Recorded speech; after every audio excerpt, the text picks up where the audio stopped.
Hello दोस्तों, आप सबका स्वागत है हमारे YouTube channel vision still study में। तो आज अपन पढ़ेंगे बी फार्मा फर्स्ट सेमेस्टर की फार्मास्यूटिकल एनालिसिस। तो इसमें अपन देखेंगे न्यूट्रलाइजेशन कर्व। ये है acid base titration second unit का टॉपिक है। तो ये आज इसके बारे में अपन पढ़ने जा रहे हैं। तो इसमें सबसे पहले अपन को समझना होगा कि न्यूट्रलाइजेशन कर्व होता है क्या है, इस न्यूट्रलाइजेशन का मतलब क्या है। तो अब जब आपका जो एसिड है और जो बेस है ये दोनों रिएक्ट करेंगे, रिएक्ट करने के बाद में एक तो बनाएंगे एक न्यूट्रलाइज सोल्ट और सेकंड बनाएंगे आपका मतलब कोई भी लिक्विड फॉर्म का मतलब और अदर सब्सटेंस बनाएंगे। जैसे आपने लिया HCl प्लस NaOH, तो ये दोनों रिएक्ट करेंगे और रिएक्ट करके बनाएंगे NaCl प्लस बनाएगा H2O, है ना। अब जो ये NaCl है ये एक न्यूट्रलाइज सोल्ट है, तो इसलिए इसको मतलब ये जो न्यूट्रलाइजेशन कर्व है ये किस में यूज किया जाता है एसिड बेस टाइट्रेशन में यूज किया जाता है। तो जब एसिड एंड बेस रिएक्ट करते हैं दोनों, तो ये दोनों रिएक्ट करने के बाद में न्यूट्रलाइजेशन सोल्ट बनाते हैं, इसलिए इसे न्यूट्रलाइजेशन बोलते हैं। और इसे कर्व क्योंकि इसके अंदर ये एक ग्राफ की तरफ प्लॉटेड किया जाता है, वो इसलिए इसे क्या बोलते हैं, कर्व बोलते हैं। तो इसकी डेफिनेशन देखते हैं अपन। Neutralization define as a graph that, यहाँ पे कर्व भी लिख लेना, neutralization curve define as a graph that plotted between volume of titrant on X axis and pH on Y axis, है ना। तो अपन देखते हैं ये ग्राफ है ना, किस किस के बीच में प्लॉटेड किया, ये तो एक्स एक्सिस होता है और ये वाला वाई एक्सिस होता है। तो ये किस किस के बीच में प्लॉटेड होता है, एक तो वॉल्यूम ऑफ टाइट्रेंट। अब टाइट्रेंट क्या होता है, तो टाइट्रेंट होता है जो सॉल्यूशन अपन ब्यूरेट में लेते हैं, ब्यूरेट में जो ब्यूरेट होता है उसमें जो सॉल्यूशन लेते हैं उसको बोलते हैं। और ब्यूरेट में अपन कौन सा सॉल्यूशन लेते हैं, स्टैंडर्ड सॉल्यूशन लेते हैं।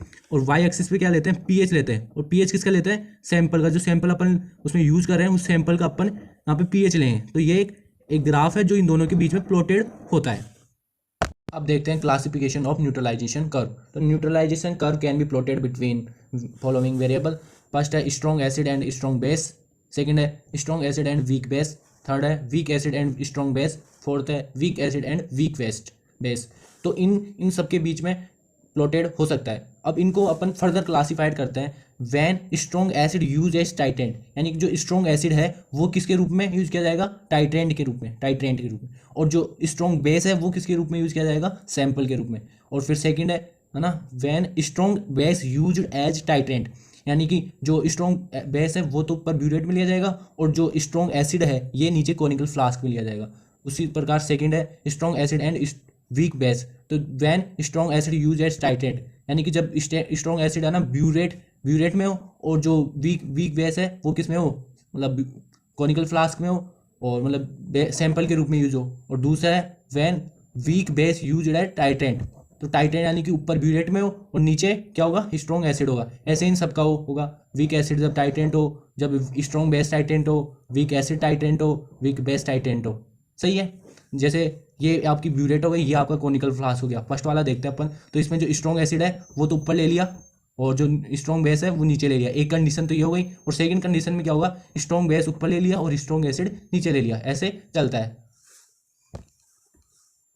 तो अपन ने जो अब तक जो ये जितने भी ग्राफ मतलब जो इनका क्लासीफाई किया है न्यूट्रलाइजेशन कर्व को, इनको सबको अपन को अब ग्राफ में प्लॉटेड करना है। अब सबसे पहले अपन को ग्राफ बनाने से पहले अपन को ये 3 पॉइंट आनी चाहिए। ये 3 पॉइंट होते क्या है, तो सबसे पहले बात करते हैं इनिशियल पॉइंट की। तो इनिशियल पॉइंट कहाँ होता है, यहाँ होता है इनिशियल पॉइंट। और इनिशियल पॉइंट का मतलब जो डेफिनेशन हो सकती है वो है, it is a point that जहाँ पे मतलब जो रिएक्शन स्टार्ट होने वाली है वो पॉइंट होता है, यानी कि that point where reaction is start, यानी जहाँ पे रिएक्शन स्टार्ट होती है ना उस पॉइंट को बोलते हैं इनिशियल पॉइंट। सेकंड है एंड पॉइंट। तो आपको ये ध्यान में रखना होगा कि जो एसिड बेस टाइट्रेशन है वहाँ पे एंड पॉइंट का मतलब ये है जहाँ पे मतलब जो ग्राफ का जो कर्व है यानी कि जो कर्वेचर है वो अचानक मुड़ जाए। मतलब एक इनिशियल है, सडनली आपका मतलब ग्राफ एक अचानक मुड़ जाता है, वहाँ पे होता है उसका एंड पॉइंट होता है। लाइक देखो यहाँ से आपने ग्राफ चालू किया मान लो, और ये ग्राफ ऐसे ऊपर जाता जाता जाता जाता एक पोजीशन आई कि ग्राफ ऐसे हो गया, तो ये जो ये वाला पॉइंट है ये होता है एंड पॉइंट।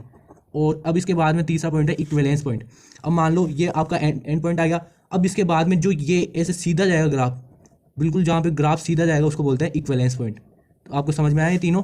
अब इस आपको यहाँ पे एक बात ध्यान में रखनी होगी कि एंड पॉइंट आपको कैसे पता चलेगा कि इस ग्राफ में एंड पॉइंट कहाँ पे आएगा। तो आप जब प्रैक्टिकल करते हो तो उस टाइम आपको पता चलेगा कि एंड पॉइंट कैसे आता है। अभी तो आप सबको ये रटना होगा कि जब strong acid and strong base होगा तो अपना एंड पॉइंट pH 7 पे आएगा। जब strong acid and weak base आएगा तो pH 7 से कम पर आएगा। और जब week acid and strong base होगा तब pH 7 से कम होगा, मतलब 7 से ज़्यादा पर आएगा। जो एंड पॉइंट आएगा वो pH 7 से ज़्यादा हो उस टाइम आएगा। और week acid and weak base होगा, इसकी अभी तक कोई आइडेंटिफाइड नहीं है। अब आपको ये समझना होगा कि ऐसा क्यों होता है। आप देखो, स्ट्रॉन्ग एसिड है और इधर भी स्ट्रॉन्ग बेस है, तो दोनों ताकतवर है, तो दोनों एक दूसरे को मतलब एक दूसरे को न्यूट्रलाइज करने की कोशिश करेंगे, तो दोनों ही बराबर है, तो इनका pH 7 पर होगा ही ना। मतलब आपने गेम खेला होगा कि इधर बच्चे हैं, इधर ये मतलब बीच वाला पॉइंट है और इधर से बच्चे खींचे हैं, ये दोनों रस्सी खींचे, दोनों तरफ बराबर ताकत वाले लोग हैं, तो ये कहाँ पे रुकेगी, रस्सी बीच में ही रहेगी। उसी प्रकार मतलब pH 7 पर ही रहेगा। और अब ये pH 7 से कम है,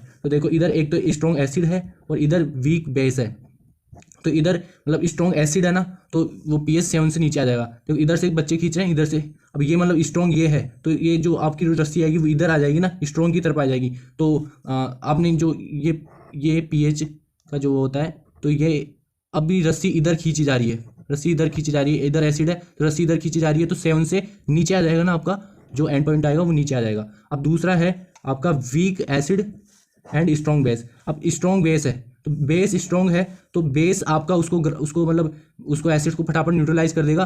तो आपको मतलब ज़्यादा ताकतवर कौन है, बेस, तो जो एंड पॉइंट आएगा वो किसकी तरफ आएगा, बेस की तरफ आएगा, यानी कि लगभग 7-8 पे आएगा इसका। अब लास्ट में week acid and weak base, तो दोनों ही वीक है, तो इसका कोई आइडेंटिफाइड नहीं है अभी तक। अपन लोग बात करते हैं pH की, तो आपको इस ग्राफ को बनाने के लिए pH मोस्ट है। तो सबसे पहले स्ट्रॉन्ग एसिड का pH होगा 2 से 3, स्ट्रॉन्ग बेस का pH होता है 12 से 13, और वीक एसिड का होता है 6 और वीक बेस का होता है 8। आपको ये पता होना ही चाहिए। अपन यहाँ पे सबसे पहली कंडीशन लेते हैं strong acid and strong base की। इसमें सबसे पहली वाली कंडीशन लेते हैं when strong acid used as titrant. तो आप यहाँ पे देखो, एक अपने पास होती है ब्यूरेट, दूसरा होता है अपने पास कोनिकल फ्लास्क। तो टाइट्रेंट कहाँ लेते हैं, ब्यूरेट में लेते हैं, और ब्यूरेट में टाइट्रेंट कौन सा ले रहे हैं, स्ट्रॉन्ग एसिड, और नीचे क्या ले रहे हैं, स्ट्रॉन्ग बेस, है ना, ये आपको पता चल गया।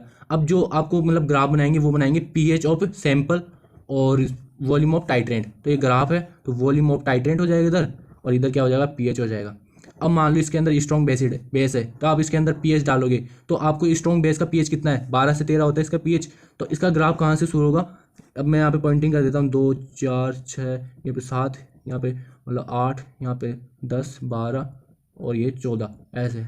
तो आप जब मतलब वो यहाँ pH किसका है, ये सैंपल का pH है, तो अपन pH देखेंगे सैंपल का, तो ये स्ट्रॉन्ग बेस का pH कितना होता है, 12 से शुरू होता है, तो 12 से शुरू होगा। अब जैसे जैसे आप इसके अंदर स्ट्रॉन्ग एसिड डालोगे तो इसका pH कम होता जाएगा, ऐसे कम होता जाएगा। और आपने देखा था कि इसका मतलब एंड पॉइंट कहाँ आएगा, 7 पे, क्योंकि दोनों ही स्ट्रॉन्ग है, दोनों एक दूसरे को खींचेंगे तो कितने पे आके रुकेंगे, 7 पे आके रुकेंगे। अब ये जो 7 है, 7 के बाद में आप इसके अंदर स्ट्रॉन्ग एसिड डालोगे, तो स्ट्रॉन्ग एसिड का pH कितना होता है, 2 से 3 आता है। तो अब ये कहाँ तक जाएगा, अगर आप 2 से 3 तक जाएगा, क्योंकि अब आप इसके अंदर कितना ही एसिड डाल लो, ये 2 से नीचे नहीं जाने वाला, यानी कि जो pH है ये 2 से नीचे नहीं जाने वाला। और इसके बाद में ग्राफ कैसे चल जाएगा, सीधा, यानी कि अब इसमें कितना भी आप एसिड डाल लो, अब इसका ये नीचे नहीं जाएगा, ये सीधा ही जाएगा। तो ये तो हो गया आपका एंड पॉइंट, और ये हो गया आपका इक्विवेलेंस पॉइंट, और ये हो गया आपका इनिशियल पॉइंट। अब अपन strong acid and strong base की सेकंड वाली वो मतलब कंडीशन लेते हैं, when strong base used as titrant, यानी कि जो टाइट्रेंट होगा, टाइट्रेंट यानी स्ट्रॉन्ग बेस है जो ऊपर होगा और स्ट्रॉन्ग एसिड नीचे होगा। अब आपने सबसे पहले इसमें pH मीटर डाला स्ट्रॉन्ग एसिड में, तो स्ट्रॉन्ग एसिड में pH मीटर डाला, तो pH कितने पे आएगा आपका, लगभग 2 से 3 पे आएगा, क्योंकि स्ट्रॉन्ग एसिड का pH 2 से 3 होता है। अब आपका इधर वॉल्यूम ऑफ टाइट्रेंट, इधर pH, अब आपका मतलब आप स्ट्रॉन्ग एसिड के अंदर स्ट्रॉन्ग बेस डाल रहे हो, तो ये ग्राफ किधर की ऊपर जाएगा, मतलब धीरे धीरे आपका एसिड बेस में कन्वर्ट हो रहा है, तो ग्राफ ऊपर की तरफ जाएगा, अभी ऊपर जाएगा। अब आपको पता है कि जब strong acid and strong base होगा तो ग्राफ कितने पे रुकेगा, 7 पे रुकेगा, तो ग्राफ यहाँ पे 7 पे, तो इसका एंड पॉइंट आ जाएगा। अब इसमें अंदर आप कितना ही बेस डालो, बेस का pH कितना होता है, 12 से 13, तो अब ये ग्राफ आपको 12 से 13 तक, मतलब इसका मतलब जो pH है वो 12 से 13 तक ऊपर जाएगा। 12 से 13 पे जाने के बाद में ग्राफ सीधा हो जाएगा, क्यों, क्योंकि आप अब इसके अंदर कितना ही स्ट्रॉन्ग बेस डाल लो, अब इसका pH ऊपर नहीं जाने वाला, क्योंकि स्ट्रॉन्ग बेस का pH खुद का 12 से 13 होगा, तो वो इसको और ऊपर कैसे लेके जाएगा। तो ये हो गया इसका। दोस्तों आप इसी तरह strong acid and weak base का भी कर लेना, और week acid and strong base का भी कर लेना। अब मैं आपको 4th नंबर का बता देता हूँ, क्योंकि ये आपसे नहीं होगा, week acid and weak base. अब अपन ये कंडीशन लेते हैं week acid and weak base की। फर्स्ट वाली कंडीशन वीक एसिड एंड जो यूज़ किया जाएगा टाइट्रेंट की तरह, यानी कि जो वीक एसिड होगा आपका, ये तो होगा ऊपर टाइट्रेंट एंड ब्यूरेट में होगा, और नीचे क्या होगा, वीक बेस होगा, यानी कि ये ऊपर ये नीचे। अब आपको पता है कि वीक बेस का pH कितना होता है, तो आपको ग्राफ कहाँ से, वीक बेस का होता है 8 और वीक एसिड का होता है 6, तो आपको pH कहाँ से शुरू करना होगा, 8 से शुरू होगा। यहाँ पे मान लो 7 है ना, तो यहाँ पे 7, तो जो ये 8 है, अब ये 8 वाला पॉइंट है, यहाँ से ये शुरू होगा, क्योंकि इसका pH खुद का 8 है, यानी कि आपने इसमें pH मीटर डाला, तो pH मीटर डालते इसका pH कितना है, 8 पे आया। अब आप इसके अंदर वीक एसिड डाल रहे हो। वीक एसिड डालने का मतलब है कि इसका पीएच कम होगा, यानी कि एसिड की तरफ, वीक एसिड के पीएच की तरफ जाएगा, तो ग्राफ जाएगा नीचे नीचे। अब वीक एसिड का पीएच कितना होता है, 6 होता है, तो ग्राफ 6 पे जाएगा, और 6 पे जाने के बाद में ग्राफ सीधा मुड़ जाएगा। यानी कि अब इसके आगे इसमें कितना भी आप डालो, इस पर मतलब इसमें कितना भी डालो आप, इससे नीचे जाने वाला नहीं है, क्योंकि वीक एसिड का पीएच कितना इतना होता है, तो ये नीचे कहाँ से लेके जाएगा। अब ये हो जाएगा आपका इक्विवेलेंस पॉइंट। इसमें आपको एंड पॉइंट का कोई भी आइडेंटिफाई नहीं होता, यानी कि इसमें एंड पॉइंट कब आएगा। तो दोस्तों अगर आपको ये वीडियो अच्छा लगा तो वीडियो को लाइक, शेयर एंड सब्सक्राइब करें, और अगर मेरे से इसमें कुछ मिस्टेक्स हुई हो तो इसको मुझे मतलब कमेंट बॉक्स में बताएं, और अगर आपको और वीडियो इसी तरह के चाहिए तो मुझे कमेंट बॉक्स में बताएं।